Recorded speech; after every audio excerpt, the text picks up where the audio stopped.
empowering lives.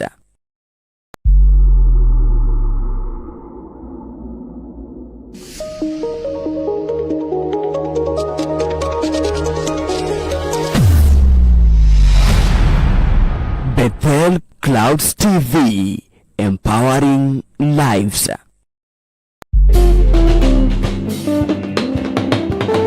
Opire moto no kyupa igoro na indo ciothe tuonaga na maigo ukihe moto uhoti wothe na hinya wothe akugocage tondu we nowe wiki wagereire wiki kuinamerera we nowe wiki monene waita ndakwambararia na ndakugosha niye we nowe wiki wagereire niye we nowe wiki kuinamerera we nowe wiki monene waita ndakwambararia na pigia Bwana Yesu makofi mazuri.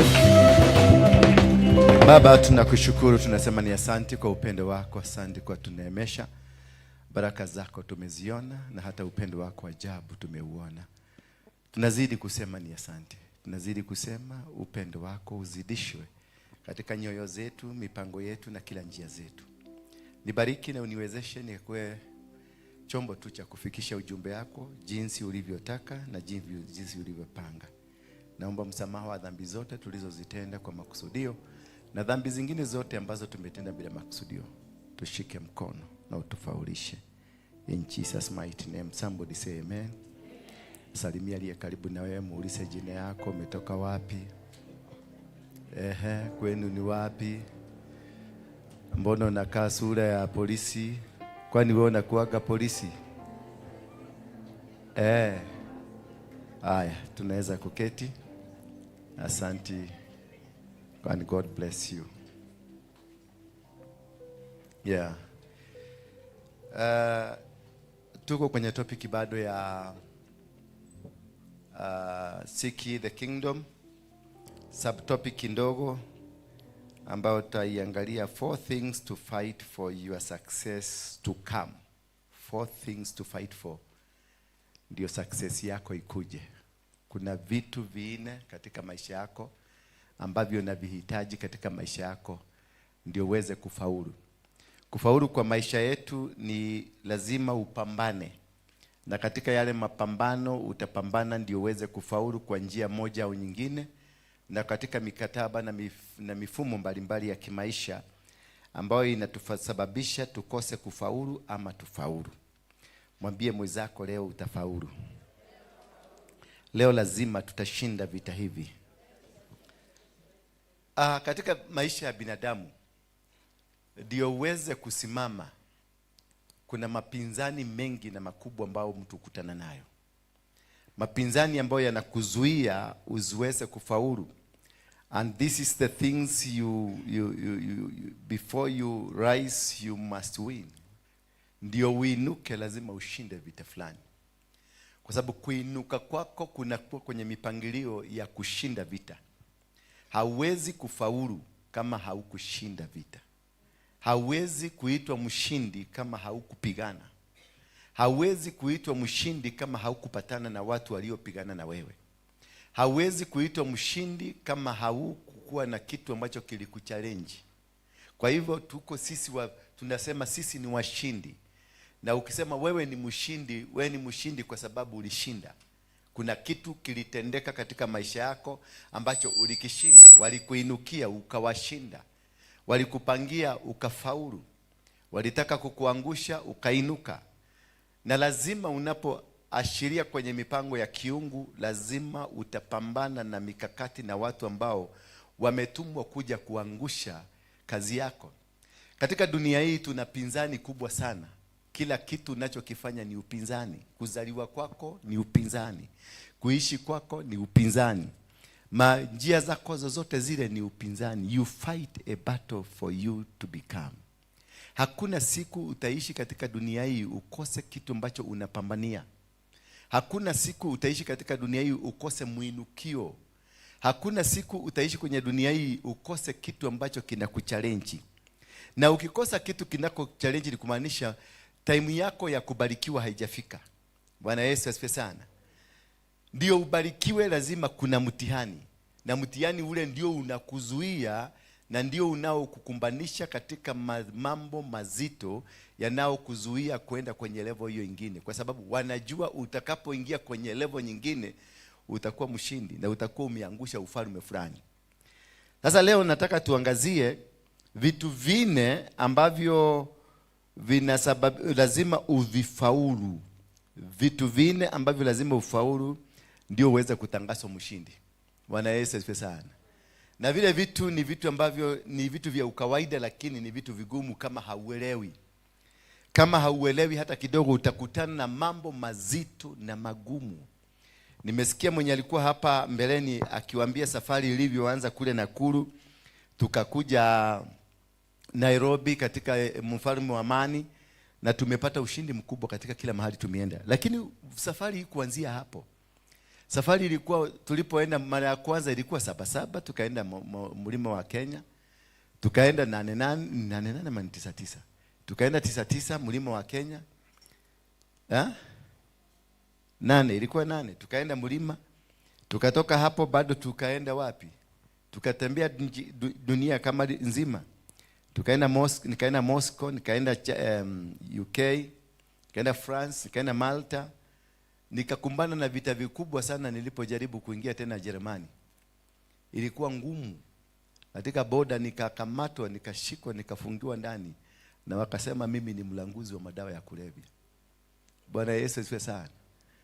Ni kwa sababu gani? Nikiwa katika airport nilipoteza passport yangu, nikapoteza pesa zangu, nikapoteza kila kitu na simu yangu ikaenda. Alafu simu yangu ikafutika, message zote zikafutika ambazo zilikuwa ndani. Na huko kwenye taifa, nchi ya wenyewe, na hakuna mtu unajua. Na ni nchi ambayo sio kule ulikuwa naenda, ni nje. Kunaitwa Malta. Malta hata huko hawataki kuelewa, hawakujui. Lakini ilikaa huko wakati huo ndio wa Nigeria fulani walikuwa wamekamatwa na walikuwa wanashipelekwa ndani. Alafu wakaniangalia sura, nikaitishwa passport, imepotea sina. Kwa hivyo sikuwa na udhibitisho wa kudhibitishia hao watu mimi si mmoja wa hao watu ni kwa nini passport imepotea. Katika hiyo hali sikuwa nimeenda biashara, nilikuwa nimeenda kutangaza injili. Nilikuwa nimeenda kufanya hii kazi ambayo nafanya. Sasa ikabidi nikaigizwa ndani, nikajieleza, nikawaambia mimi ni Mkenya. Wakasema hapana, you don't have a passport. Na venye passport yangu iliibiwa mimi sijui. Nilikuwa nayo, kipochi changu nilikuwa nimeweka, kienda Ulaya unafugaga kakitu hapa, unafuga hapa. Alafu unaweka hapa vitu. Kwa hivyo ni kitu unaona, unakiona iko na utembea nayo iko hapa. Simu yangu naishikaga naweka mahali pazuri. Lakini mahali nilienda kukaa kunaitangwa lounge, executive lounges, kule mahali unaenda unakaa chini unakula vitu zako pole pole. Katika kukula vitu zangu sijui venye passport ilienda, sijui venye simu ilienda, na sijui venye dola zangu 3,000 venye zilienda. $3,000 zote nikabaki kwa nchi ambayo siielewi, sijui, sijawahi kanyaga huko, sina mtu akupigia simu maana sina simu, niko hivyo.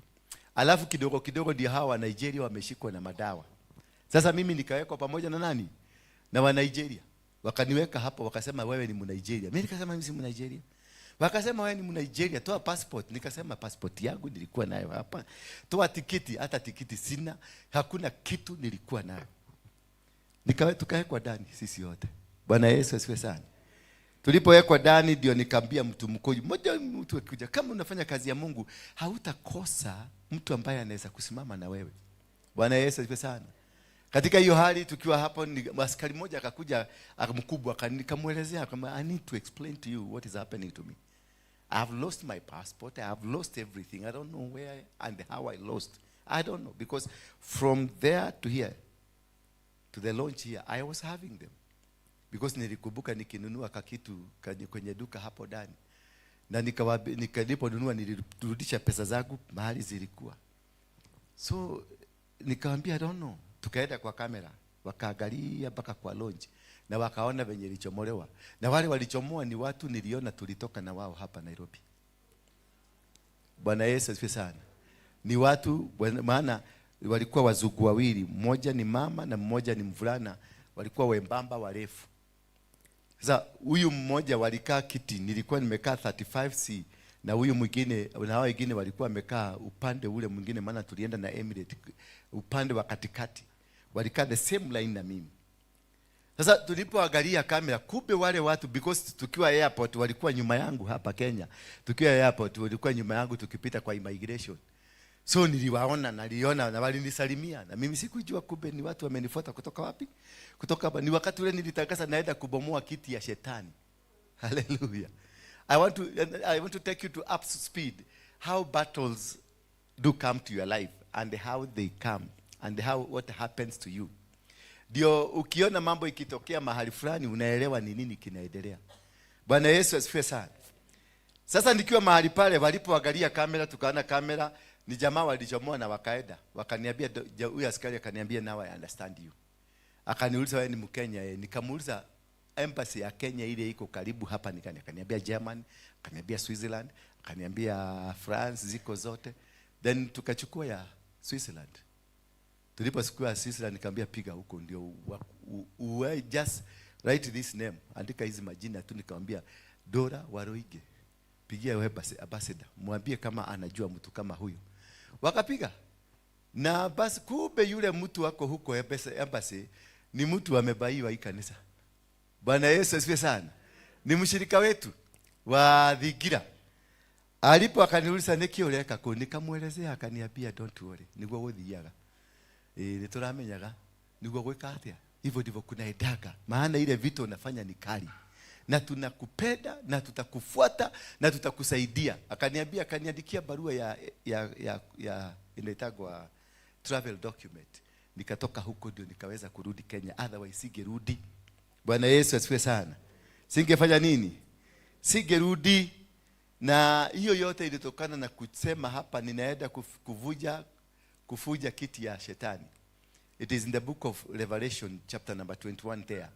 Kiti ya shetani mahali inakuwaga Berlin. Bwana Yesu asifiwe sana. Sasa huko ndio tulikuwa tunaenda.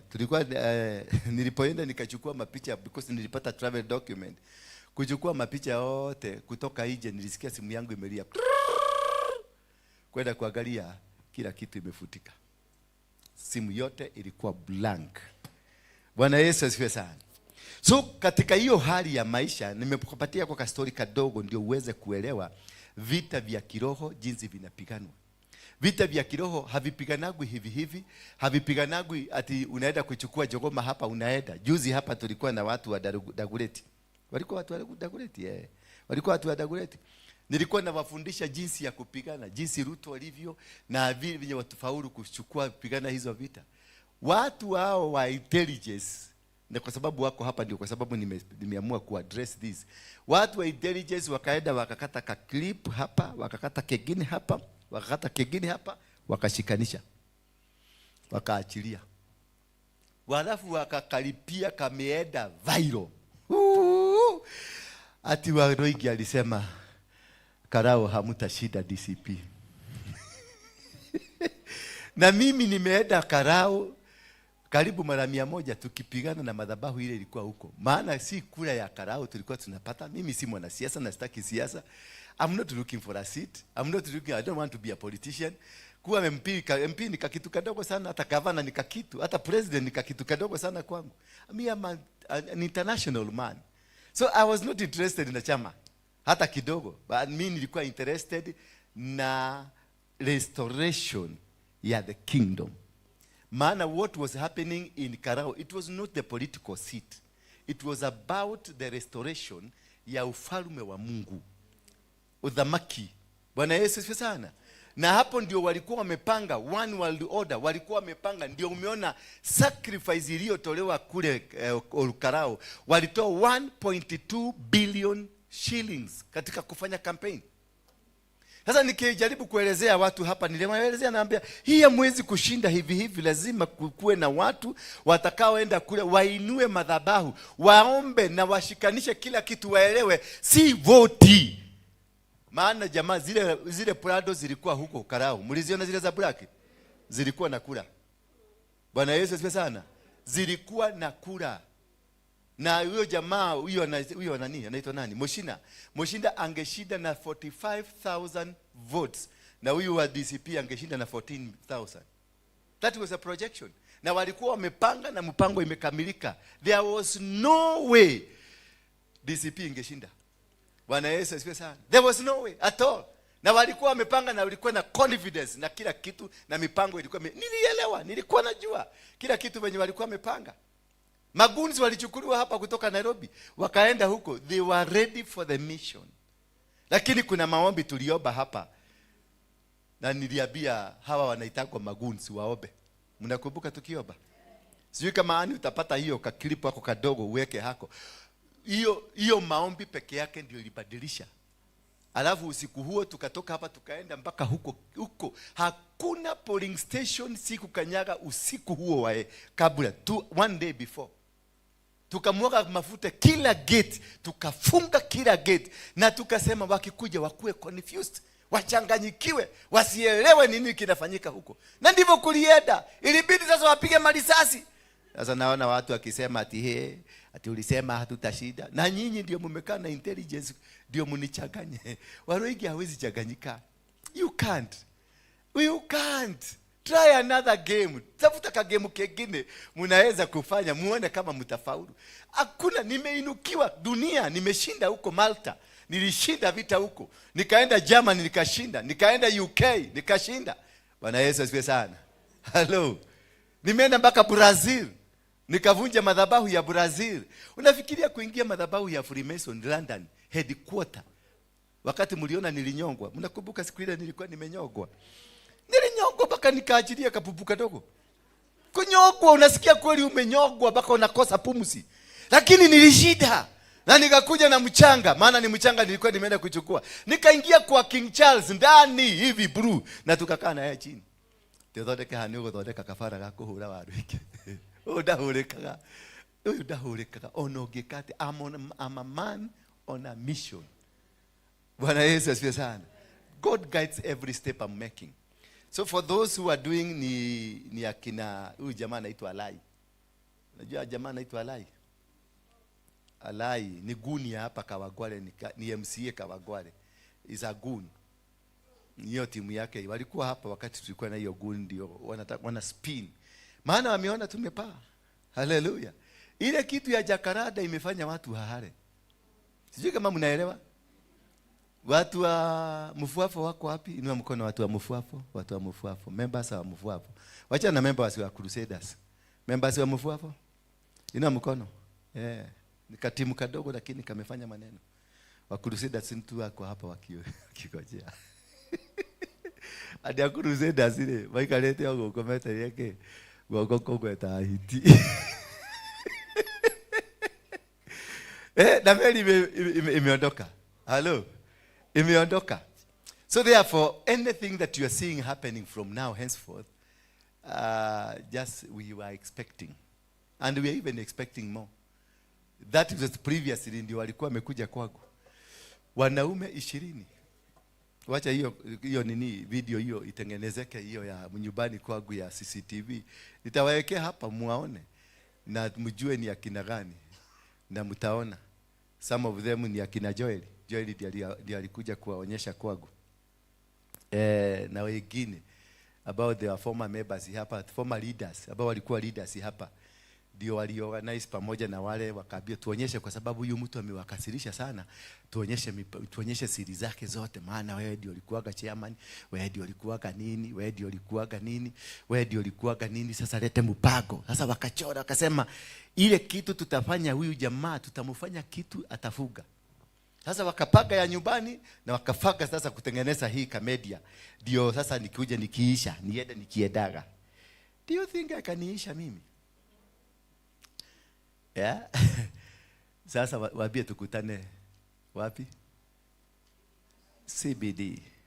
CBD. After CBD tunaingia State House. Tutakanyagisha miguu. Acha. Kama udomuona Siku mtakuja kunielewa ndio mtakuja kukua na hii kichwa mzuri. Mumenye mudiraga nao. Haleluya. Ani umepata hiyo ama hata wewe ulichanganyikiwa? Najua hata ani namuogopa siku hizi. Naweza kuwa ndiye anapatiana vitu zangu huko nje.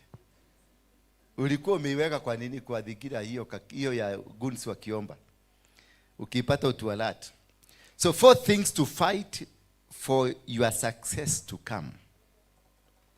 Number 1, temptations. Number 1 is temptation, magalio. Temptation will not only come with women. Nimeovercome hiyo women. Kama au kufaulu kuniweka kwenye kamutego, tumeruka hiyo sasa. We are not in that now. Wale ma-TDH, si unaona ma-TDH sasa wamehoha. Ndio hao wako nje sasa kutupiga. Hao ndio wako kwenye hiyo mpango ya kutupiga. Ma-TDH wote walikuwa kwa hiyo game. Bwana haya kama ndo aidhito yako huko. Habari yako mami? Muginyetie ko? Na idhito cianyu. Ukaha. Odo amukui modo.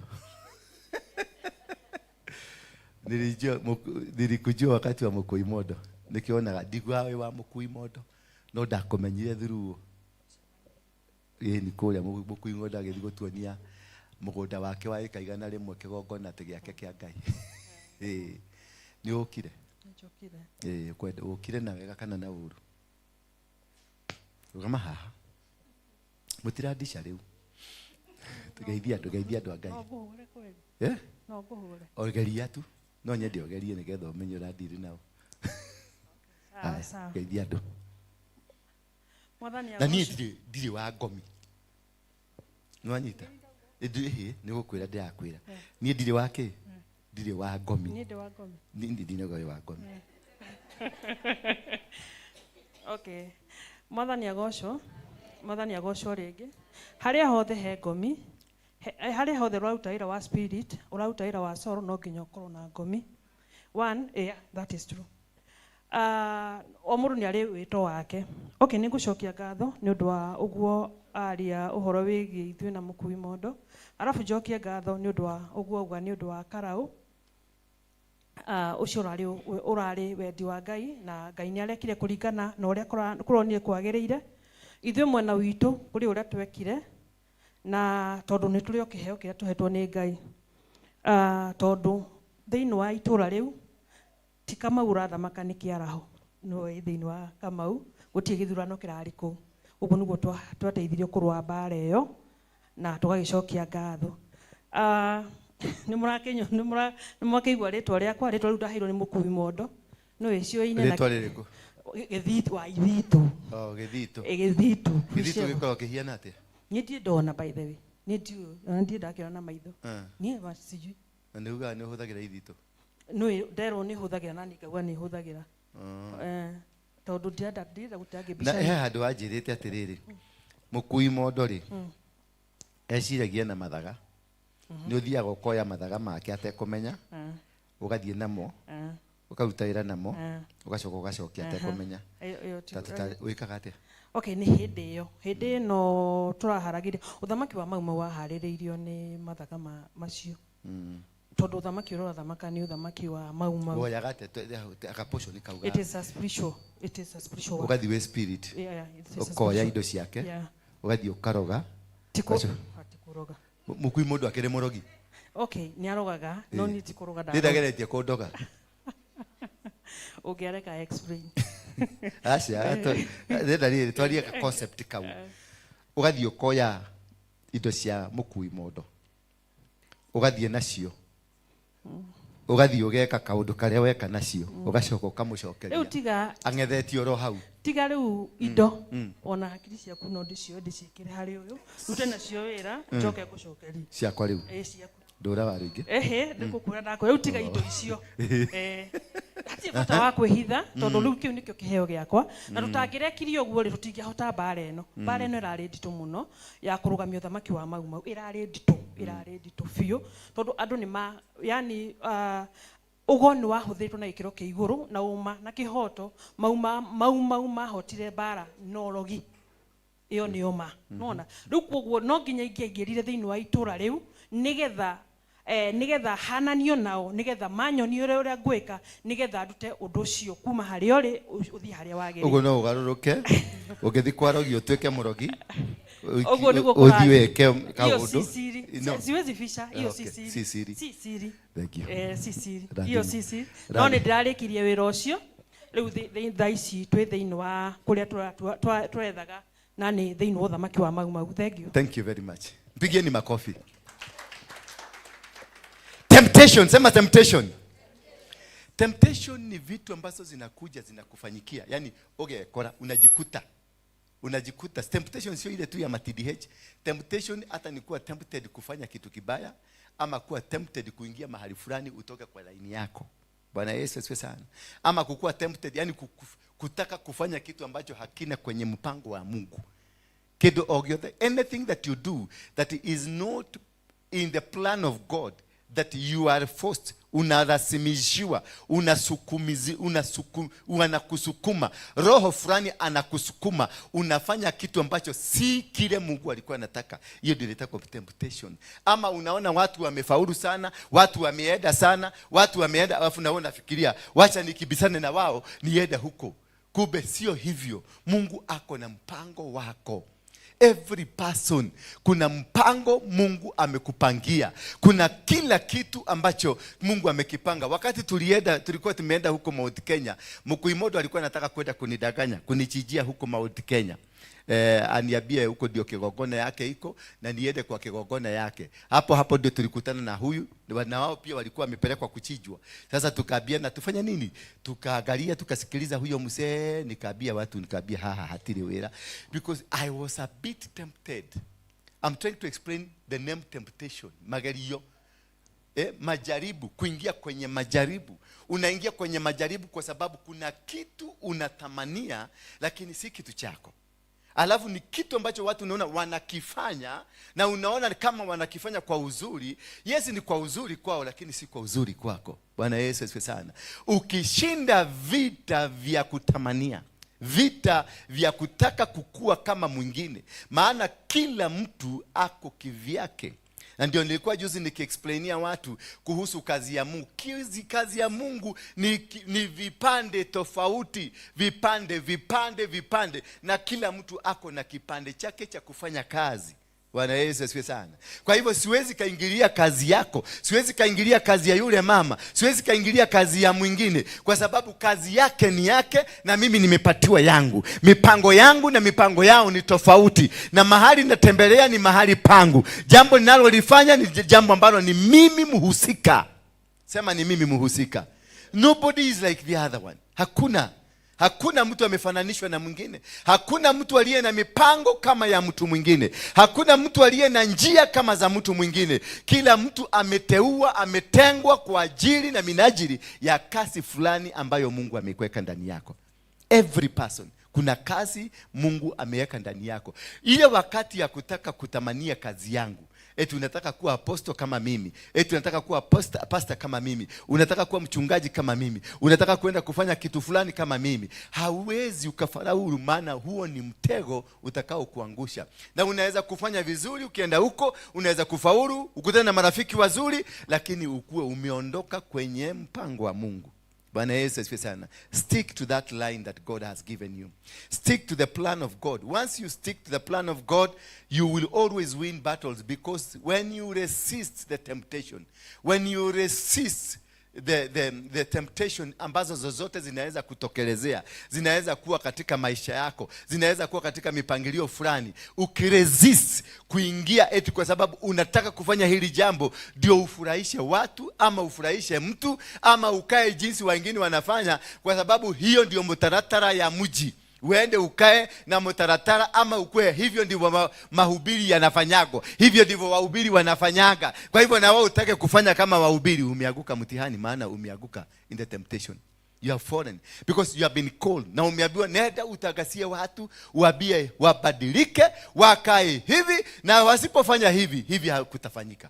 Hello. Sasa hiyo ndio msimamo yangu. Mimi nikukuja kuambia mrudi kwa Mungu. Go back to where God put you, to repent our sin. Our nation, we surrender to God. We are praying, we are asking God to bless us. We are asking God to be with us. We are asking God, come back to us. Hiyo ndio tunaitana. Hiyo ndio tunafanya.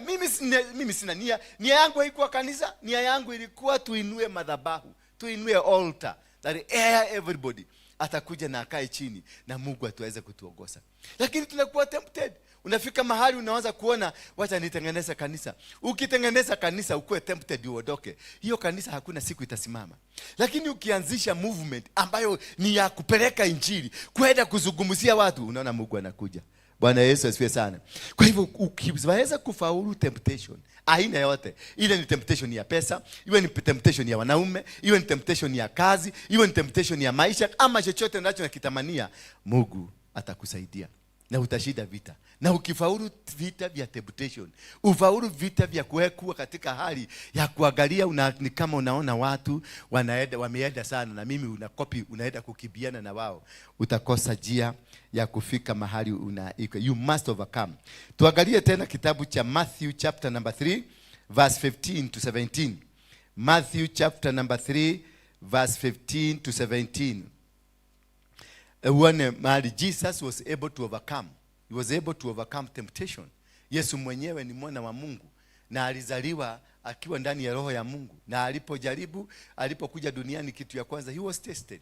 Jesus answered him. Tusome kutoka 13, please. Give me chapter 3 verse 13. Ndio tuweze kushikanisha hiyo vizuri, so that we can be able to move forward in a manner that God helps us. Yeah, then Jesus came to Galilee to John at the Jordan to be baptized by him. 14. But John tried to stop him, saying, I need to be baptized by you, and yet you come to me? That's a big question that John the Baptist. Maana alijua Yesu ni nani? Alijua Yesu ni mkubwa. Alijua Yesu ndio mwenye mamlaka yote. Wakati Yesu alienda kwa huyu akamwambia, I need to be baptized by you. Because Yesu understood the protocols of heaven. He understood kule biguni kuna mipagilio. Kuna mtu daena kamutu ni kadogo sana, unaona ni kamutu hakana maana, ni kamutu kanakaa kwenye silamu, ni kamutu kanakaa kwenye village, alafu wewe kwa sababu na ukubwa wako umetoka Nairobi, unakuja na unamuruka, sio wa maana kwako, si wa maana ni mtu wa kijiji. Kumbe yeye ndiye amewekwa kile kifunguo ambacho kitakufungua. Bwana Yesu asifiwe sana. Na kwa sababu ya hiyo unakuja na ujasiri, unakuja na ukubwa, na unakuja unajiona wewe ni mtu wa maana. Ukikuja unakuja na unaambia wewe toka, tunapita. Mabodyguard wako wanasukuma nje, wanakusukuma huyo mtu, wanamuondoa, lakini kumbe huyo mtu ndio ako na kifunguo. That is where mtu akikuja kwa hii nyumba ya Mungu, siwezi kufukuza mtu. Hata mchawi akikuja, hata waganga wakikuja, hata wauaji wakikuja, hata watu wote wakikuja, I don't have any right kusukuma kuambia huyo mtu asikuja hapa. I don't have any right. And that is why I have refused to keep class. Hallelujah. That's why I have refused completely to keep class. Ati nataka class ya hawa watu. Hiyo ndio dini, hiyo ndio kanisa. Lakini ukijenga madhabahu, kila aina ya mtu aliye na kifunguo cha kila aina ya kitu ambacho mnakitafuta wanaletwa hapo. Utakuta mtu amevuta bagi lakini yako na kifunguo ya Kenya mzima. Utakuta mtu amevaa machagara amelarukiwa, lakini ndio yako na kifunguo ya ile kitu mnatafuta. Ndio yako na kifunguo ya murago. Utakuta mtu mwingine anaenda ni prostitute wa Koinage, lakini yeye kube ndio yako na ile kifunguo mnatafuta. Alafu sasa msukume pale muache nje. Mtakaa hapa miaka yenu yote mkitafuta kifunguo, na aliye na kifunguo ako pale na amelarukiwa ni nini anafanya? Ni maidi anachoma. Na kwa sababu wewe ni mtu wa kirasi, hauwezi taka kuwa pamoja na mtu kama huyo, maana wewe si wa kirasi yake. Hallelujah. And that is where we have lost the mark. Hapo ndio tumepoteza. Unasema mimi siwezi kusikiliza, huyo ni mtu wa Mogeke, hawezi kuniambia, huyo ni guni, hawezi ongea na mimi, huyo ni shosho, hawezi ongea na mimi, huyo ni guka, hawezi kuniambia. Lakini kumbuka wako na kifunguo. Ndio unaona kila aina ya watu katika maisha yangu wapo. Hello. Kila aina ya watu, we have them here. Tuko na shosho, tuko na guka, tuko na watu wa maofisi, tuko na watu wa kuchini, tuko na wakora, tuko na wavutaji wa bagi, na watu wa madawa wa kulevya. Tuko na wao hapa. Why? Because they have you might not know who is carrying the key. And these people hawakujilete, ni Mungu aliwalete. Na siwezi kwenda kuforce watu kule wakuje. Hapana, ninaambia Mungu lete wale unataka wakuje leo. Bwana Yesu asifiwe sana. Kesho utakuta kuna wengine, kuna kanisa ya Jumatatu. Kesho kuna kanisa ya Jumatatu. Jumanne tuna kanisa. Jumatano tuna kanisa. Alhamisi tuko na kanisa. Kila usiku ya wiki tuko na watu tofauti. Mungu anawaleta kwa makusudi tofauti. Na wakikuja tunawapokelea hivyo, tunawashikilia na tunasimama na wao na tunatembea na wao. Wengine mpaka unakuta hawezi hata kusimama, amekaa hivi, because this is a home where God is worshipped. You bring him. Maana ni mtoto wa Mungu. Bwana Yesu asifiwe sana. Until you are able to understand you are a servant. And when you are a servant, you serve the people of God. You serve God by serving his people. You become a servant. You develop a servant leadership that you have everybody. Maana Daudi waliomuinua sio wale wa juu. Daudi sio watu wa Ruda walimuinua. Daudi sio watu wa Muthaiga walimuinua. Aliinuliwa na watu waliokuwa hata na madeni, watu waliokuwa wamechakara, watu waliokuwa ni wachafu, watu waliokuwa hawana misingi aina yote ile. Hao ndio waliomshikilia, wakasimama, akaomba na wao mpaka Mungu akaja akawabariki na wakakuja wakasimama. So value every life. Value every person. Any person around you ni mtu wa maana. Hata ukiambia huyo mtu anakuwa mchawi, don't worry about uchawi yake. Usijali. Bwana Yesu asifiwe sana. Hata ukaambia huyo mtu ni muuaji, si hata mimi naambiagwa. Kwani mimi siambiagwi? Lakini bado nabumburusha injini inakaa vizuri na bumbuluka. Kila mtu anaongea. Wote wameamuka wanasema, "Oh, huyo naye ni kiareda." Mpaka sasa wamekwenda spinners, wameingia to spin everything, to turn around the whole thing. Dunia mzima inasikiliza. Bwana Yesu asifiwe sana. Sasa nimetoka kwa kanisa iko New Jersey. Walikuwa wananisikiliza watu 200, wakaniweka kwa Zoom, wanataka kusikiliza mimi. Nimewahubiria, wameokoka watu 5 huko Amerika. Hallelujah. Bwana Yesu asifiwe sana. So God will provide ways. If you win these temptations, if you win anything that the devil brings in your life, you're going to succeed. You're going to win. You're going to become. In verse 14 or 13, took 14. But John tried to stop. This one could have tempted John and could have tempted Jesus. Lakini Jesus was very keen to jua I cannot overrun. Siwezi kuruka John. Maana John kwa saa hii ndio wako kwa kiti. Mimi ni mkubwa in the spirit, but mwenye amekalia kiti ni John. Kwa hivyo alitii, akainama mbele ya John, akakubali John amweke ndani ya maji na akakuwa immersed, akijua kweli ndani yake ni mkubwa kuliko John, lakini kifunguo ya kumuigiza kwa ukubwa yake ilikuwa na John. Bwana Yesu asifiwe sana. So when you are dealing with anybody hapa, when you are dealing with anybody kwenye kazi yako, when you are dealing with that family member ambaye yako chini sana, be very careful. Maana unaweza kosa kupata mwelekeo, unaweza kosa kifunguo, unaweza kosa njia ya kwenda hapo mbele. Maana huyu mtu ambaye ulimdharau, huyo mtu ambaye ulimuona ni kama hana maana, kumbe ni yeye ako na maana. Praise be the name of God. And therefore verse 15 inasema, then he said, Jesus answered him, allow it for now. Hallelujah. Allow it for what? Allow it for now. Now, when wewe ikalia kiti, wewe ndio umekalia kiti, wewe ndio mwenye mamlaka. I need you. Wewe ndio nakuhitaji. Sasa wewe ndio nahitaji. Jesus answered him, allow it for now, because this is the way for us to fulfill righteousness. Hiyo kusimama na huyo mtu wa chini, hiyo ndio njia ya kufulfill matakwa ya Mungu. Hiyo ndio njia ya kufulfill mipango ya Mungu. Huyo mtu ameletwa kwako saa hii, ameletwa kwa sababu yeye ndio mhusika wa kufulfill kazi ya Mungu iweze kutimika. Kwa hivyo unaweza kuchukulia mtu muone huyu si mtu wa maana, kumbe ni yeye. Hiyo gap yake, hiyo jina yake, hiyo nafasi yake ndio ulihitaji, ndio uruke kama gazi wede. Ndio Yesu alijua, allow it for now. Kubali, because this is the way for us to fulfill righteousness. Then John allowed him to be baptized. John alikuwa amekataa. Maana aliangalia kaona mafuta ni mingi hii kuniliko. Lakini naye Yesu alikuwa na ufunuo biguni ya kujua bila huyu mtu, hata kama niko na mafuta namna gani, bila huyu siwezi kwenda pande ile mwingine, siwezi kufarau. Kwa hivyo kuna watu wengine hapa tumepoteza destiny yetu, tumepoteza mielekeo yetu, tumepoteza baraka zetu kwa sababu wewe ulienda kutafuta mtu tajiri akuombee, ulienda kutafuta pasta mkubwa akuombee, ulienda kutafuta mtu ambaye ni mtu ako sawa ndio akuongose, ulienda kutafuta mtu ako na pesa ndio asimame na wewe. Hapana, unahitaji mtu ako na connection ya kibiguni ndio uweze kuvuka mahali hiyo ingine. You don't need people with money. Hauhitaji watu wako na pesa, hauhitaji watu wako na majina makubwa makubwa, hauhitaji watu ambao wamepangiwa mambo mazuri mazuri, wanajulikana kwa uzuri ama kwa ukubwa. Unahitaji mtu wako na connection ya biguni. That is all what you need.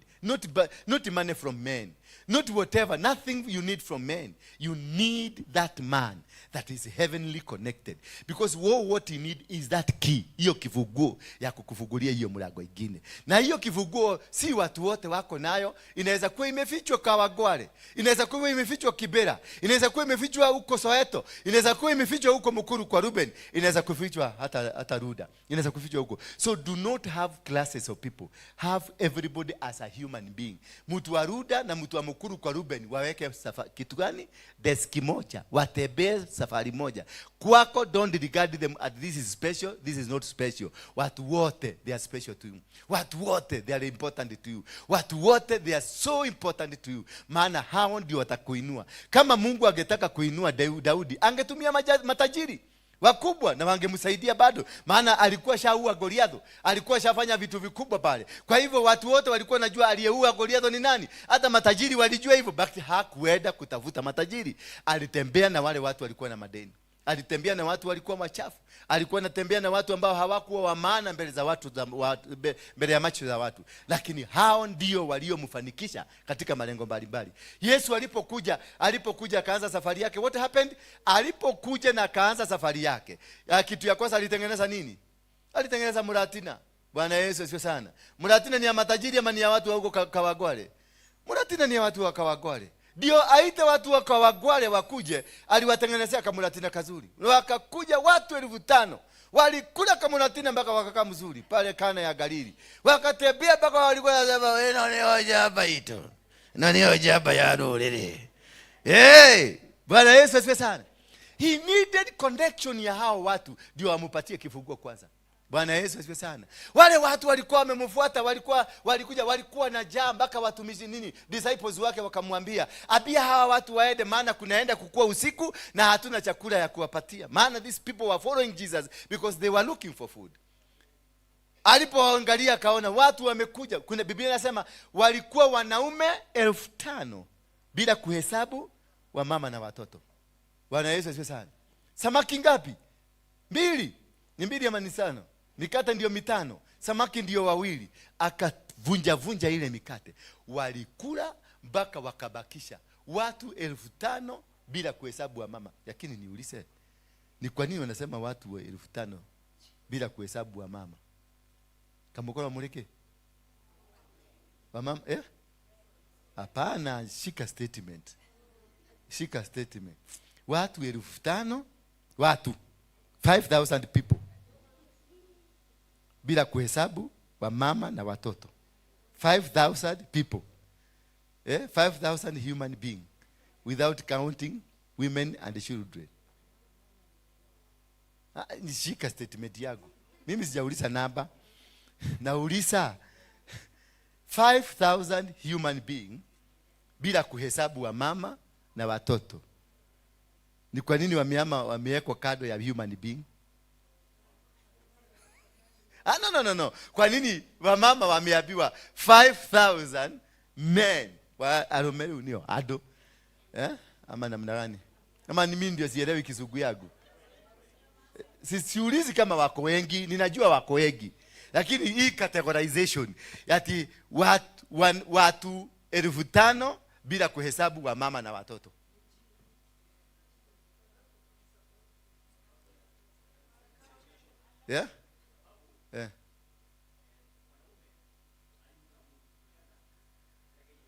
Kwa hivyo mwanaume aliumbwa na Mungu. Yes. Okay. Hawa watu waliumbwa na nani? Hawa watu waliumbwa na nani? Kwa hivyo si watu.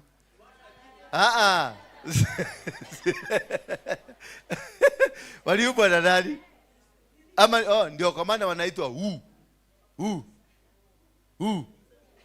si ndio wanaitwa maana ukitoa man, ukiondoa man kwenye woman sinabaki kwa hivyo nyinyi ni no, man is me, man, si ndio? And man. So toa man yangu mimi nimeng'oa, unabaki na nini? Wachana na hiyo twende.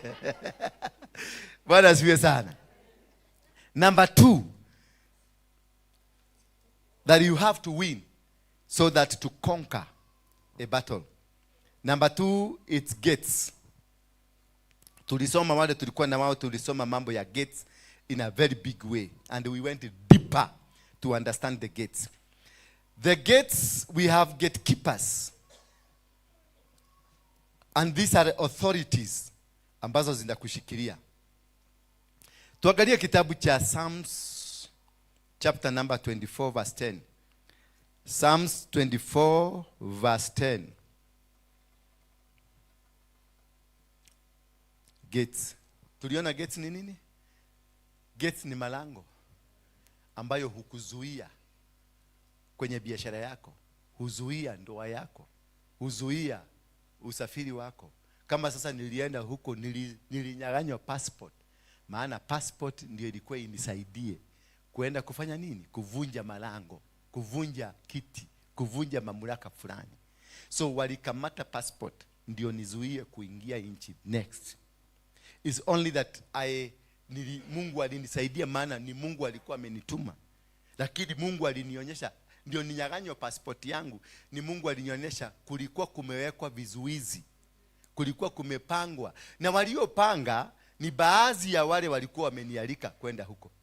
Waliopanga na hiyo mambo hiyo ya polisi ya mimi ni baadhi ya wale ambao walikuwa wamenialika.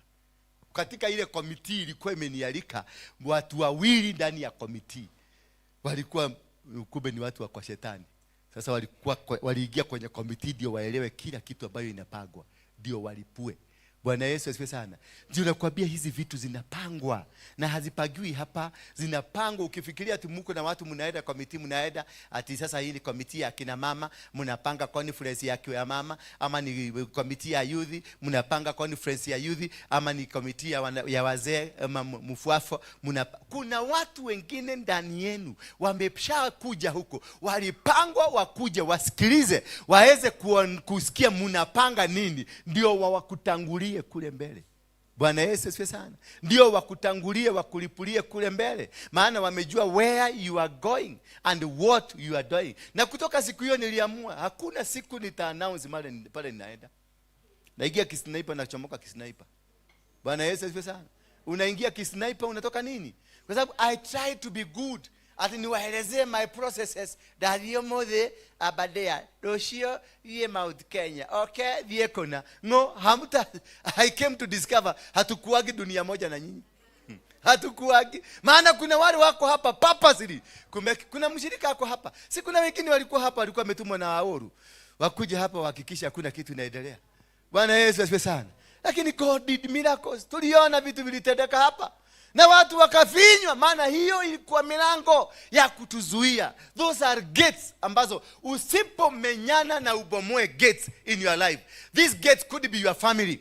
This gate could be your wife. This gate could be your husband. This gate could be your partner. This gate could be a fellow pastor ambao mnakuwa na wakati katubasa tule tulikuwaga hapa. Tumeinua viatu hivi, tumekaa hivi. Kumbe ni kageti kametumwa, nenda huko na upenye mpaka ukae kwenye mbele ya uito pastor. Kapasa kalikuwa kana kanyaga hivi, unaona kakiatu kana hivi, kana kaloleta igorogo, kana shine kakiatu. Mama hapa anaenda anaambiwa, mwathani agosho, dukata yaka ini udathimete muno. Na ni udathimaga muno. Dukata yaka nireke kwire kure daumete na guku. Ndiri ndacemania na atumia ta guku ega andu arathime togwe murathime. Kumbe mama anatoanishwa. Hiyo statement ipelekwa kama karoda. Huyu alikuwa akagogwa 24,000 alikuwa akiwa pale. alitolewa mpaka akatolewa unabii. Venye atakuwa sijui wewe toko tuweka ke. A great prophet. A great prophet. And when the prophet of God pronounces a word, na anasema unaenda kukua prophet, na unarudi kwa mfuko mara moja dhati kuweka hilo neno la Mungu nguvu. Akaweka na 24,000. Na akanyolewa zingine. Alinyolewa kaina ni mwanya.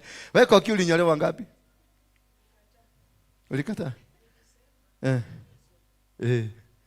Huyu alinyolewa. Wao alinyolewa ngapi? 28,000. Yes. Wewe ulinyolewa ngapi? Utwaliema. Ni mahida mako itorora. Mahida mako itorora. Ulinyolewa ngapi? Tunakorako 1 2 3 no yigela. Tadhate ugo.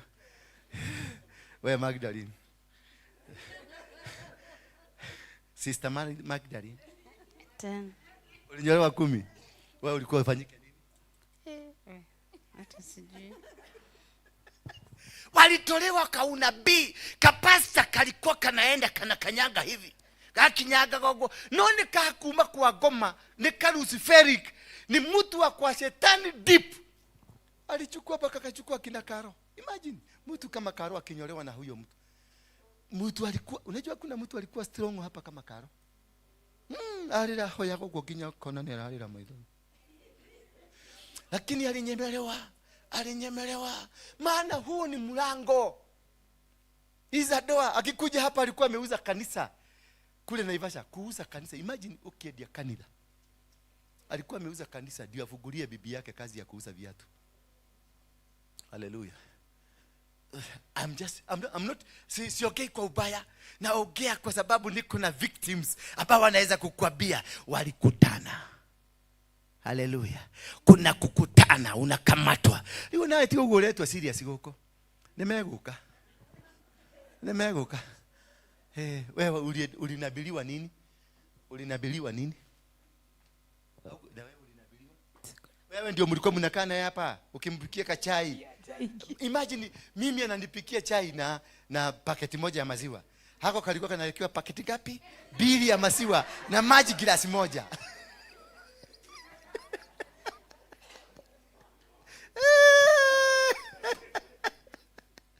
Bwana Yesu asifiwe sana. So lazima ushughulike na malango. Lazima uangalie kwamba ni mlango gani ambao kwa katika familia yenu unaweza kuzuia. Inaweza kuwa ni baba yako alikuwa mchawi. Inaweza kuwa ni watu wa kwenu. Inaweza kuwa ni nyanya yako. Inaweza kuwa ni watu ambao unafanya nao biashara. Inaweza kuwa ni wale watu wamekuja ati wanamekuja kukusaidia. Atenie dilale hiyo ni mwadhani, nilisugumusiwa na Mungu nikatumwa nikuje nikusaidie, nisaidie. Maana wewe unaenda kuinuliwa. Wewe ni wa huko juu, tuachie huko chini. Tuachie. Mimi si niliwaachia. Nikasema niliambiwa mimi hata mimi nilinabiliwa. Nikaambiwa mimi ni wa wapi? Ni wa huko chini. Sasa nikasema thank you God kwa kuniletea watu. Maana wiki hiyo nilikuwa nimeomba Mungu anitumie watu wa kunisaidia hii kazi. Mara that kumbe na shetani anasikiliza. Akaenda kaambia, akasema anaitwa bravo. Shetani akisikia. And this is the most important thing. Before they come to you, ask God, is this people from you? Ask God, is this word from you? Not every prophetic word that is from God. Huyu na yeye huyu. Msuku amekuja hapa. Msuku na nitapeli, ni muito, ni muuaji, ni shaitani imekuja hapa. Mama anakuja sasa kwa sababu ameona msuku anajiprepare, anaofugua, anasema fugueni moyo, akafugua moyo. Baka mdomo akafugua, alikuwa amekaa hivi. Ati neno la Mungu lishuke liingie ndani. Ndio ameki mzugu aone roho ameingia. Mzugu alimwekelea tu hivi. Hakuanguke. Nikaona na alianguka na saidi agukagi hapa kwa sababu ni mzugu amemuguza. Bwana Yesu asifiwe sana. Ni msugu amemuguza. Unajua kwenye watu wale wa kuagushwa na msugu hawagukage na staili ya kuagushwa na Muafrika kama mimi. Wanagukaga na staili inaendaka kama spiral naanguka chini. Bwana Yesu asifiwe sana. Kwa hivyo ni vizuri angalia malango. Angalia kile kitu ambacho kinakuzuianga. Inaweza kuzuiliwa na makasiriko, mtu akukasirika. Bwana Yesu asifiwe sana.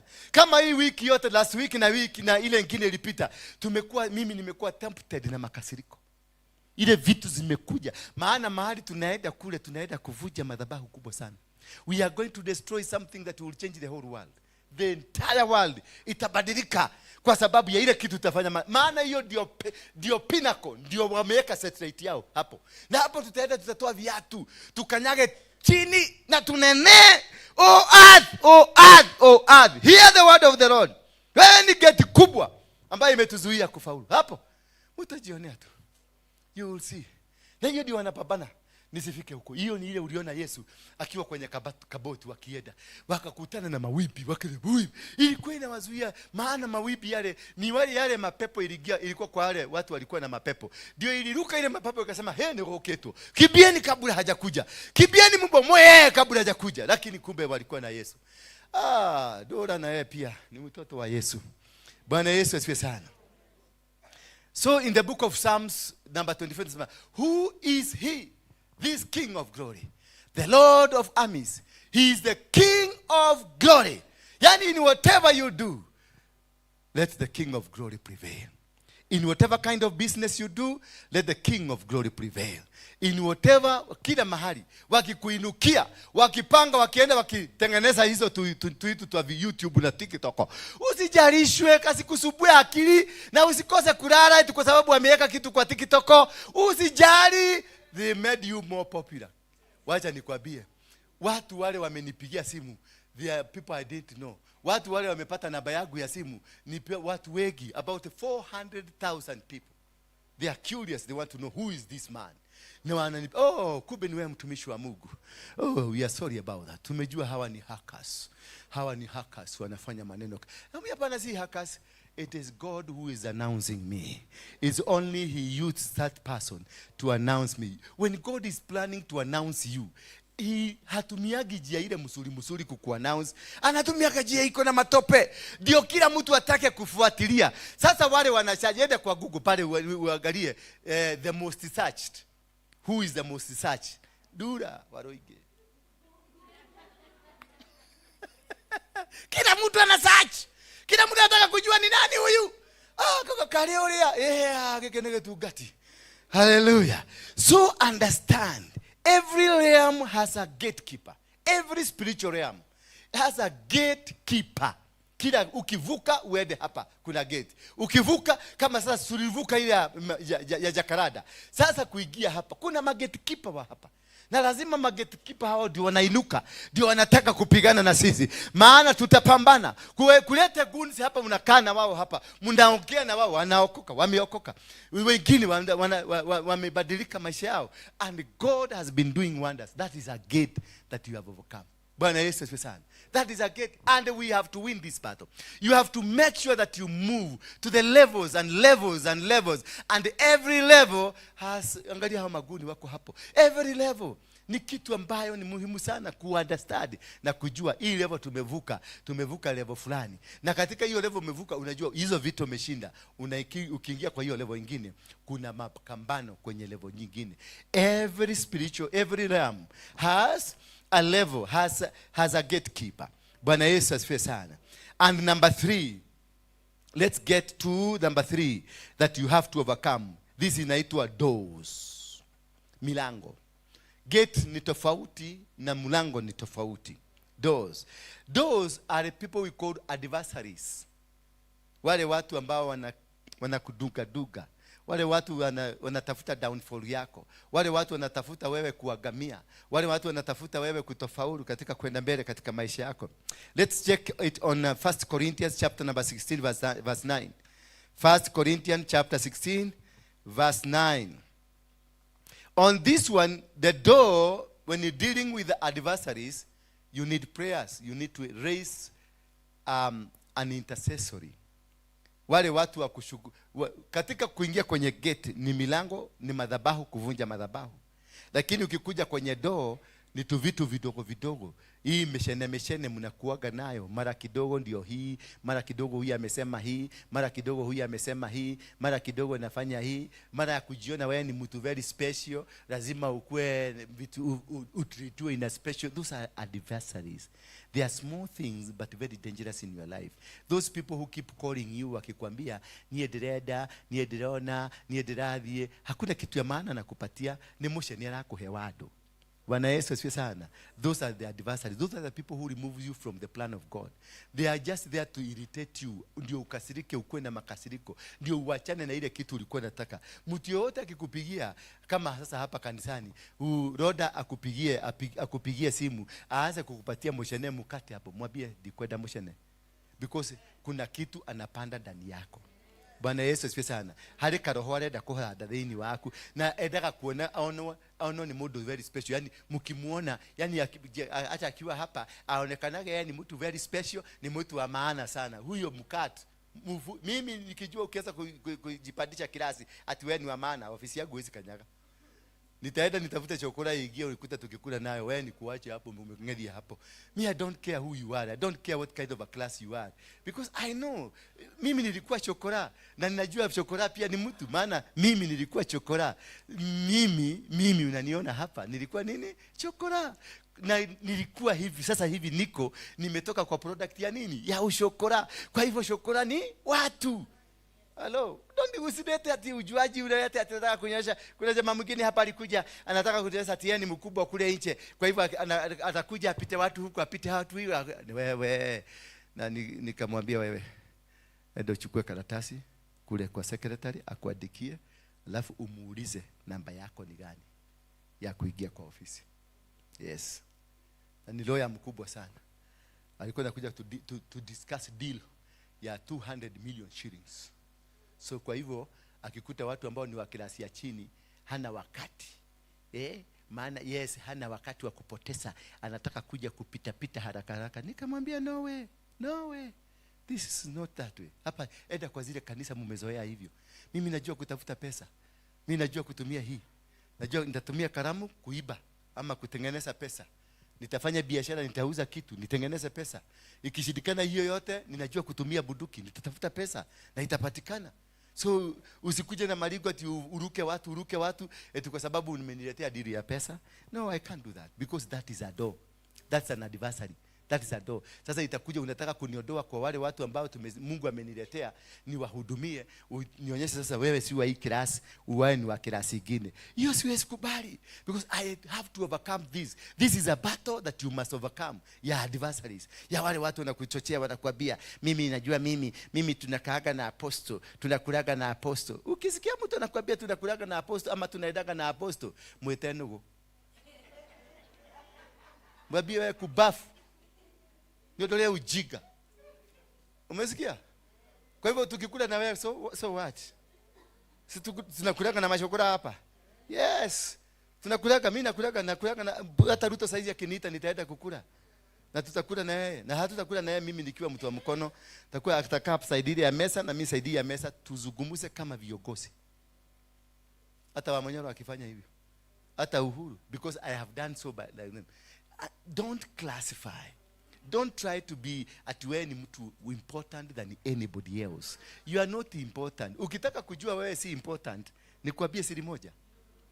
Siku moja ukiona huyo mtu ni important sana, ama uchuguse Ruto. Si Ruto ni president. Umchuguse ama Uhuru, si alikuwa president. Uachuguse vizuri. Uone mahali wamekaa, kama nipate muone kama ataenda choo. Ukiona ameenda choo, na dunia hii hakuna choo tatu. Choo ni tatu. Kuna ya shimu ya kupimisha, si ndio? Kuna ile ya Waislamu, ile ya kukaa hivi, ile inakaa furati, na kuna ile ya kukalia. Those are the 3 toilets ambazo sisi zote tunatumia. Na zote ya kukalia ni gorodi, inaweza kuwa iko na gorodi juu, imepakwa gorodi, ama ni ile ya kupimisha, ama hiyo ya Waislamu. Zote zinapelekaka kitu the same. Sasa ukikuta mtu huyo anakaa na anafanya hivyo, basi ujue hakuna mtu special dunia hii. Hakuna. Maana kama ni Ruto ingekuwa ni special yaketolea hapa yake peke yake kwa sababu ni president, lakini anaedaga kukaa kama wewe. Venye unakaaga ndivyo anakaa. Yes. Therefore, there is no special person. Hello? So never entertain a class. Never entertain mtu hata mmoja.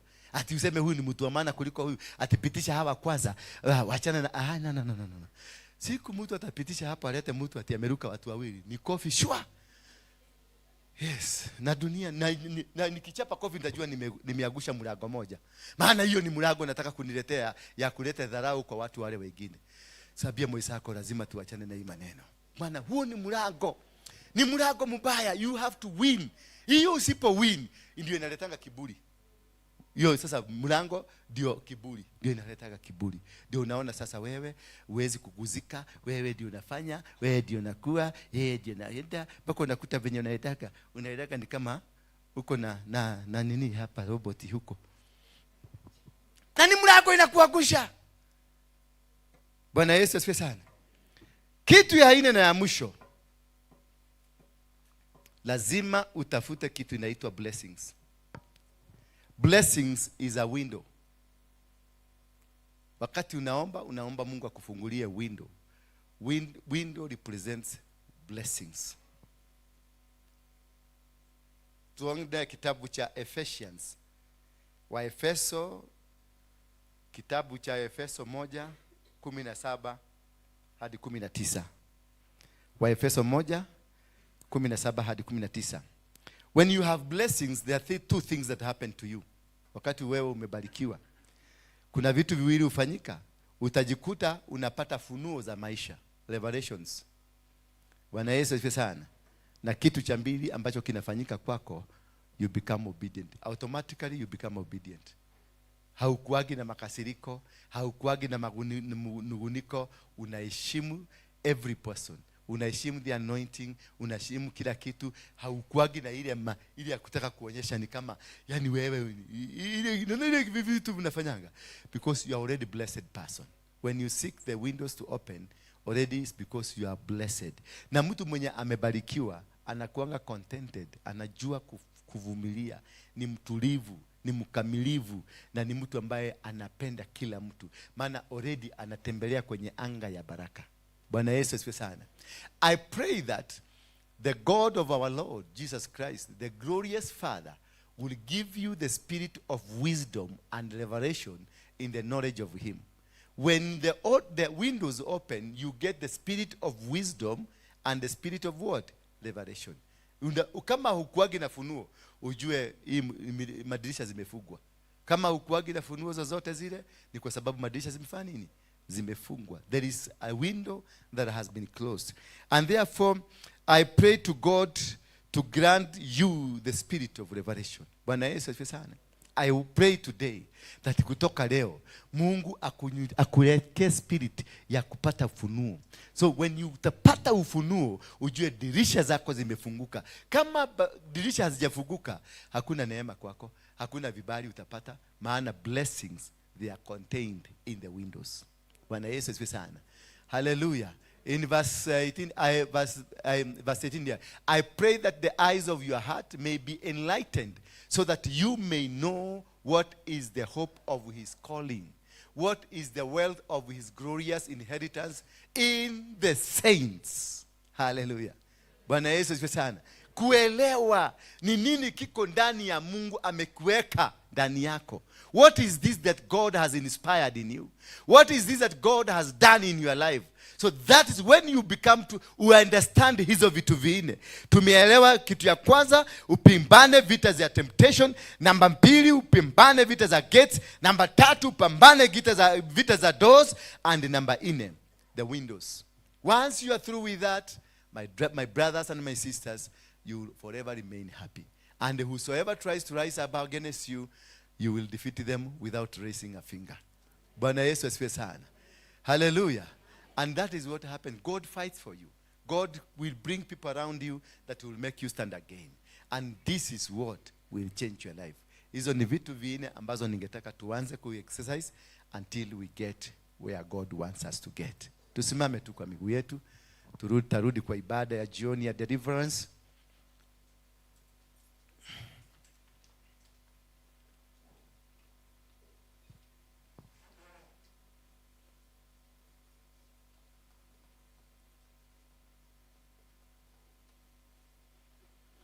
Unakumbuka wakati wa Daudi when alikuwa amesumbuliwa sana na nani? Ni Ahithophel.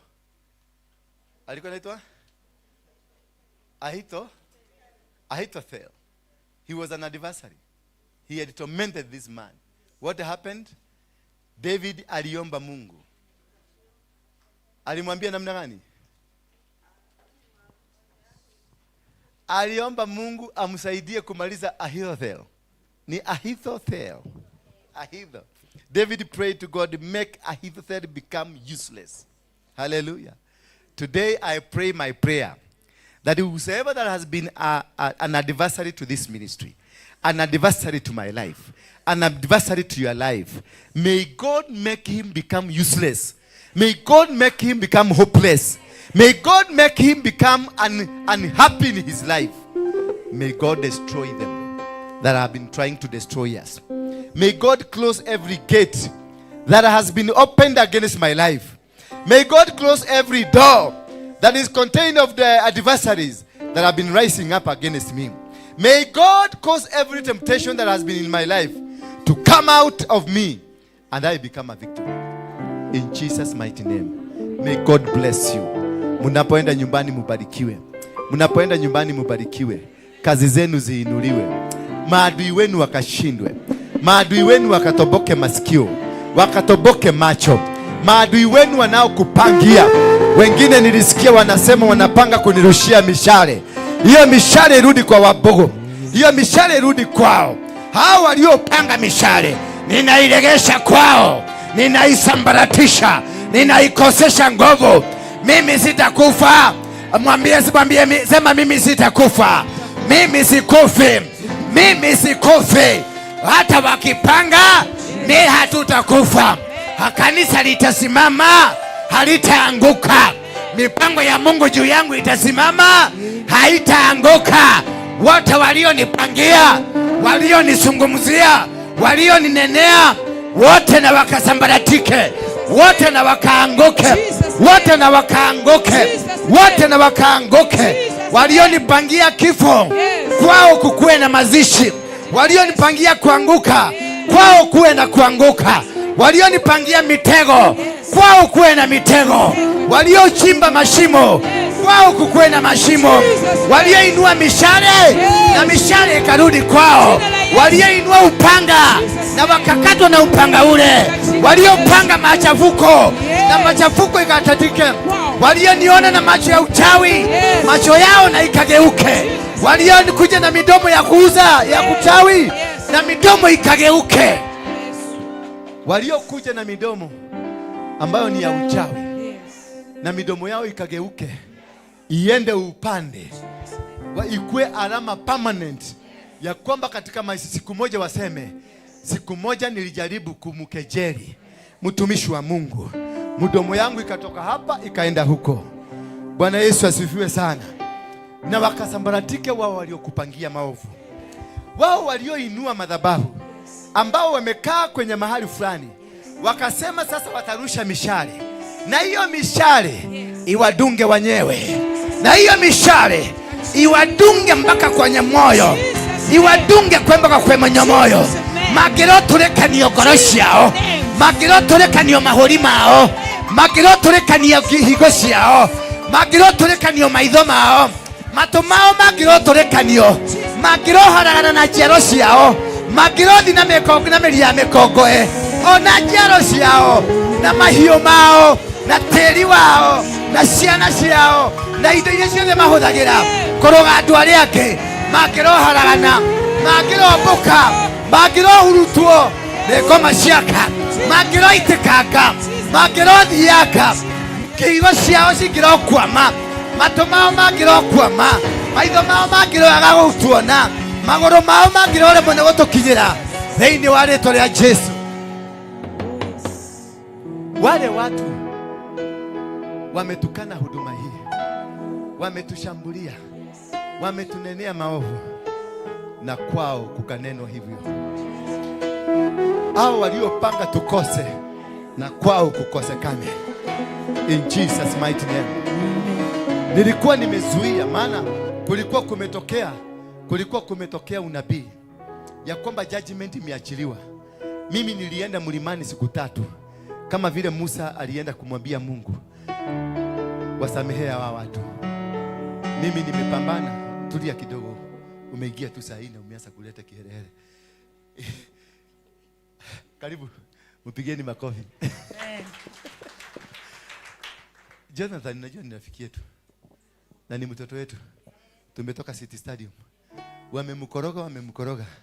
Anakorogwa anakaa kama uji ya mukio. Akienda huko uji na dhata anarudi hapa. Sasa ukae na usitoke hapo, lakini Mungu atakuinua. Very soon unaenda Canada. Weka that in the mind. Wacha mahangaiko. Bwana asifiwe sana. Kuna watu walinena katika maisha yako. Inaweza kuwa ni shosho yako. Inaweza kuwa ni guka yako. Inaweza kuwa ni mama yako. Inaweza kuwa ni wale majirani. Wakanena wakasema hakuna mahali unaenda. Nataka uchukue hatua 5 kutoka mahali umekaa. Njia yote utakayoitumia, uchukue hatua 5. Ukate huo mnyororo ambao walisema hakuna mahali utaenda. Tuanze sasa, twende kukata. Anza move. Mahali huko tu, just move. That is a prophetic move. That's a prophetic move in your life. Inaweza kuwa mama yako alisema hauta move. Inaweza kuwa baba yako alisema hivyo. Inaweza kuwa watu katika jamii walisema. Inaweza kuwa kuna watu walikuinulia maneno wakasema hautaondoka, hautafaulu, hautakuta mahali unaenda. Anza kuenda. Start going. Kata hiyo minyororo. Kata minyororo hiyo. Kata hiyo chain. Hayo maneno cancel. Maneno ya kushindwa. Hautashindwa. Utafaulu wewe na familia yako. Utafaulu wewe na kazi yako. Utafaulu.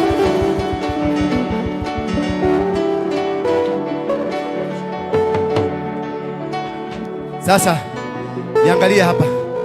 We are doing a prophetic move. Niangalie hapa. Kuna watu walirusha mishale kwako na mikuki na mabomu na marisasi. Sasa nataka ufanye hivi. Una cancel. Unapiga in the mighty name of Jesus Christ. Sasa anza inakuja. Sasa unaiona ndio hiyo inakuja. Unaipiga, unaidivert, inarudi kwake. Sasa divert every witchcraft. Kila mshale wa hasira, kila mshale wa wachawi, kila mshale wa biashara yako, wale wamekoroshia, wale wamerusha mishale, wale wamerusha waganga kama wabogo, waganga na wachawi kama wabogo, wale walisema wataturushia mishale, na nimeiregesha. I have diverted huyo mishale na ushika, ninauregesha. Walikutangazia kifo. Rudisha hiyo kifo yao, waregeshe kifo yao, wazikane kwao. Walikutumia maadui, regesha maadui kwao. Ngoa sasa. Ngoa mipango yoyote ya shetani in your life. Mpango wowote wachawi walipanga katika maisha yako, anza kung'oa sasa. Ng'oa na mizizi. Umasikini ng'oa. Magonjwa kwenu ng'oa. Ng'oa roho ya uchawi, ng'oa roho ya umasikini. Ng'oa adversary wang'oe.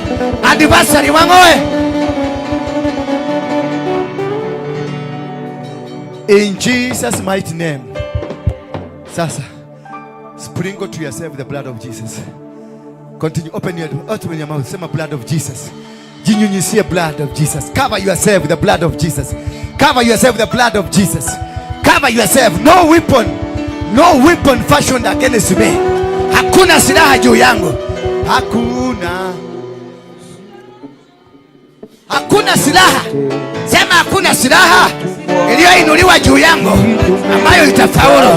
Hakuna silaha iliyoinuliwa juu yangu, iwe ni ya waganga, iwe ni ya wachawi, iwe ni ya warogi, hawawezi, hawawezi, hakuna kinyume chetu itakayofaulu.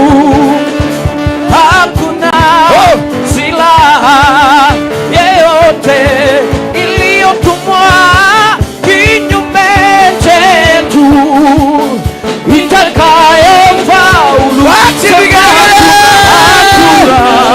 silaha yeyote iliyotumwa kinyume chetu itakayofaulu. Sema hakuna, hakuna silaha yoyote iliyotumwa kinyume chetu itakayofaulu. Sema hakuna, hakuna, hakuna silaha yoyote iliyotumwa kujituma kinyume chetu itakayofaulu. Tasema hakuna, hakuna silaha yoyote iliyotumwa kinyume chetu itakayofaulu.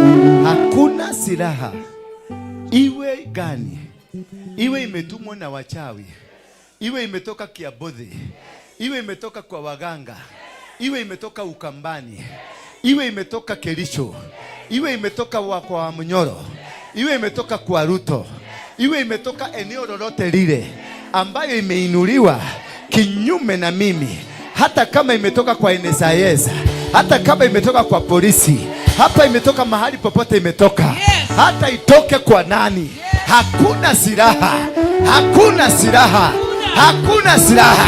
Tembea kidogo useme hakuna silaha, hakuna silaha, hakuna silaha. Hawataniweza tena, hawataniweza. Hakuna silaha, hakuna silaha, hakuna.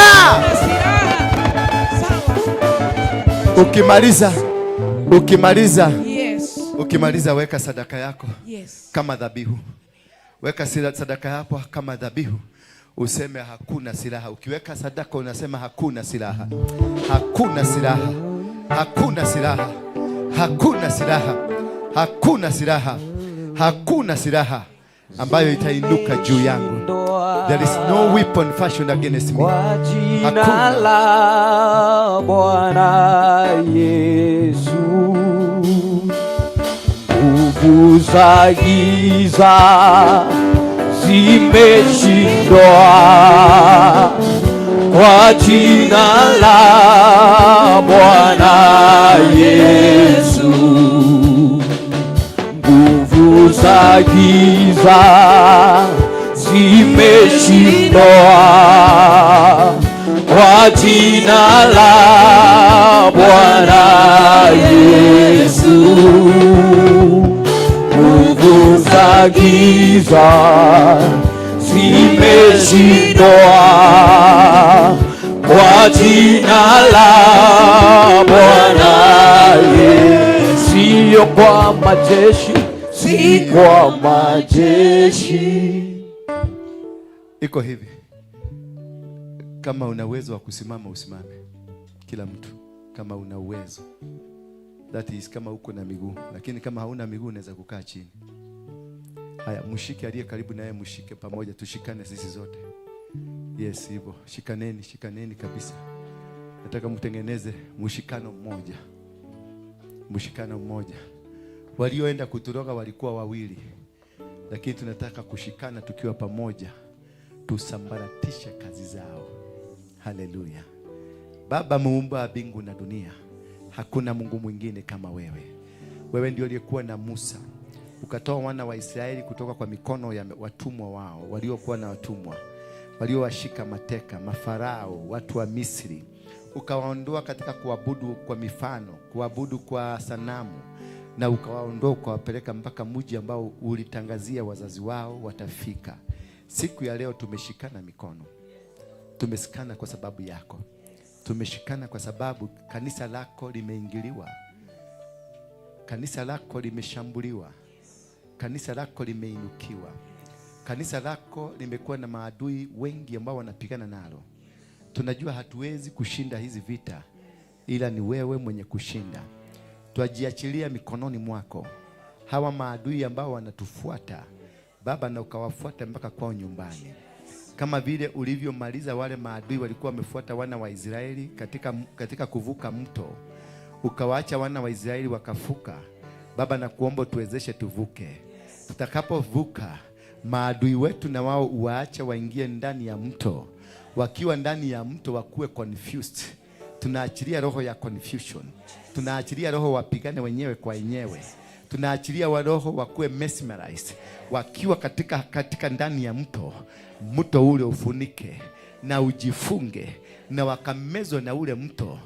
Baba, kama vile ulivyofanya wakati wa Moabi walikuwa wametaka kuinukia wana wa Israeli, Jehoshafat akaingia kwenye nyumba kama hii, akainua mikono yake na akakwambia, wewe ndio uliojenga nyumba hii, wewe ndio ulifanikisha jengo hili likuwepo, wewe ndio ulianzisha huduma hii, wewe ndio ulituambia tukuje hapa, na ukatuambia uko pamoja na sisi, na ukatuambia wakati maadui watatuinukia wewe utawainukia, ukatuambia vita si vyetu ni vyako, ukakwambia tukuachie maadui wote. Hii leo tumeshikana mikono, tumeacha maadui mikononi mwako. Angalia wengine tulikuwa na wao hapa, ukawabariki kupitia kwa madhabahu hii, wakapata nguvu, na walipopata nguvu walienda kupigana na madhabahu hii. Wote tunawaacha mkononi mwako. Unajua wawe mwenyewe ndio uliowabariki, wewe ndio uliowafungulia milango, wewe ndio uliowawezesha kwa njia moja au nyingine. Wewe ndio unajua ulifanya hivyo kwa nini, lakini sisi tunawaacha mikononi mwako. Sisi tunawaacha katika mikononi mwako. Wewe ndio unajua hukumu yao, wewe ndio unajua ni nini utafanya na wao. Sisi hatuna vita, tutapigana na wao. Sisi hatutawainukia. Twaungama dhambi yoyote kama tulifungua midomo yetu kuweza kupigana na wao. Nakataa, nasema kutoka leo hakuna mdomo katika nyumba hii utakaoinuka kupigana na maadui zetu, maana wewe ndio mwenye hizo vita, na wewe ndio utakaopigana na wao. Ninakutuma kwao, nakutuma mpaka kwa roho zao na roho za mababa zao waliokufa. Baba, ninakutuma maana wewe ndio una uwezo wa kwenda kule kwa waliokufa, ukawazungumzie na ukawanenee, wakanye maroho za kwao, kuungana kupigana na sisi, kuungana kupigana na njia zako. Baba, ninazima viredio vyao, ninazima mativi zao, nazima macho yao, nazima miguu yao, nazima hizo nguvu wako nazo za kupigana na sisi, maana wewe peke yake una mamlaka hiyo. Ni asante Baba, asante hata kwa huduma hii. Asante kwa huduma ya Mufwafo. Asante kwa huduma ya Besma. Asante kwa huduma ya Bethel. Asante kwa biashara za watoto hawa Baba. Walikuwa wameshikwa mateka, walikuwa wameinuliwa madhabahu ya washetani. Wengine wameng'olewa hapa wakiambiwa watoke hapa. Wengine wameng'olewa hapa wakiambiwa waende wafanyike lesbian. Wengine wametolewa hapa wakafanyike vitu vya ambavyo hawaelewi. Wengine wamepelekwa wakatembelee waganga na wachawi. Wote hao Jehova nakuambia, waangazie kwa macho yako, maana walikuwa watoto wako na bado ni watoto wako. Wasaidie waweze kufunguka na hata waachiliwe mateka. Walibebwa wakiwa mateka bila kujua, sasa wanajutia kule waliko na wakarudi. Na wale ambao wanapanga mipango aina yote ile ya kuzuia kazi yako isiendelee, tulikuona kule Jakaranda, hata sasa tunakutegemea, tunaenda kukuona tena. Hata kesho tutakuona, hata kesho kutwa tutakuona. Mikakati ambayo tumeipanga kwa ajili yako. Mikutano ambayo tumepanga ni kwa ajili yako Baba. Funuo zote tumepata ni kwa ajili yako. Kila kitu ambacho tunakipanga ni kwa ajili ya utukufu wako. Jina lako likainuliwe, ufalme wako na uwe pamoja nasi katika kila njia na kila nyanja ya maisha yetu, na ni katika jina la Yesu Kristo ninaomba na kuamini. Sema amina. Salimia watu wawili watatu. Salimia watu wawili watatu, mwambie sasa tumeshinda. Mwambie tumeshinda. Mwambie we are fine. Tumeshinda. Na hivi nataka kuuliza. Yes, nataka kuuliza kama kuna mtu angetaka kuokoka. You feel that you need Jesus in your life. unaweza kuja tu hapa mbele tuombe na wewe. You feel you need Jesus in your life. You feel that you've been not right with God and you will want Jesus to come back to your life. Unaweza kuja tu hapa. If it's possible. Okay, thank you my brother. Is that you, ni sadaka ama unataka kuokoka? Haya, ule ni walikuwa naitwa nani? Susan. Habari yako? Hali ya maisha? Welcome back. Kehakana. Kemushi.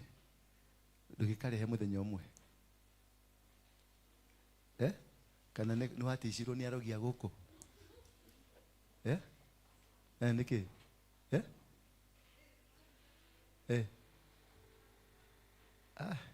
Kuna kathorikisha ciaku. Tini mukatho, tini kamukatho koguo. Andu akwa kathoriki mutirehaga ciana kuria kungi? Ni sauti ya baba. Ameamua. Amesema ni mukatholiki. Daddy.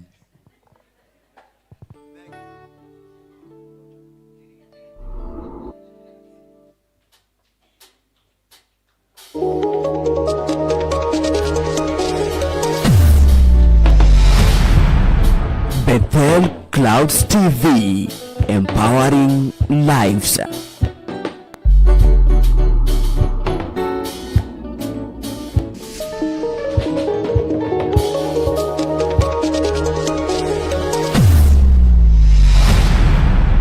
Bethel Clouds TV, empowering lives.